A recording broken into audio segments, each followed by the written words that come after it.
అన్నం తిన్నాకే 5 తప్పులు చేస్తే మిమ్మల్ని దరిద్రం వదిలిపెట్టదు. అన్నం పరబ్రహ్మ స్వరూపమని, అన్నాన్ని అన్నపూర్ణదేవి అనుగ్రహంగా భావిస్తారు. అందుకే ఆహారం వృధా చేయకూడదంటారు. అయితే తిన్నాకే తప్పులు చేస్తే దరిద్రం మిమ్మల్ని పట్టుకొని వదలదు. అవేమో వీడియో ద్వారా తెలుసుకుందాం. అలాగే అన్నం తినేటప్పుడు ప్లేట్ చుట్టూ పడకుండా జాగ్రత్త పడాలి. ఒకవేళ కింద పడిన వెంటనే తీసివేయాలి. కింద పడ్డ మెతుకులను ఎవరు తొక్కకుండా శుభ్రం చేయాలి. అన్నం తినేటప్పుడు ఎప్పుడు కూడా మాట్లాడకుండా ఆహారాన్ని ముగించాలి. ఆహారాన్ని ముగించిన తర్వాత చేతులను ప్లేట్లో కడుక్కోకూడదు. చేతులు బయట కడుక్కోవాలి. తిన్న ప్లేట్లు చేతుల్లో కడగకూడదు. ప్లేట్ ఎండిపోకూడదు.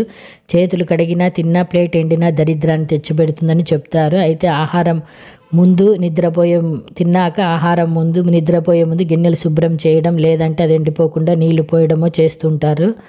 అన్నం తినేటప్పుడు మధ్యలో దగ్గు తుమ్ము వస్తే అక్కడే ఉమ్మేయడం, దగ్గేయడం చేయరాదు. పొలమారితే అక్కడి నుంచి లేచి వెళ్ళి చేతులు కడుక్కొని వచ్చి భోంచేయాలి. ఇది పరమ దరిద్రం. కూర్చొని మాత్రమే భోజనం చేయాలి. ఎప్పుడు కూడా నిలబడి తినకూడదు. తిన్నాక చేతులు విదిలించకూడదు. కడుక్కున్న చేతులను శుభ్రంగా తుడుచుకోవాలి. భోజనం పూర్తయిన తర్వాత పుల్లలు వేళ్ళు నోట్లో పెట్టుకునే అలవాటు చాలామందికి ఉంటుంది. అది అసలు మంచిది కాదు.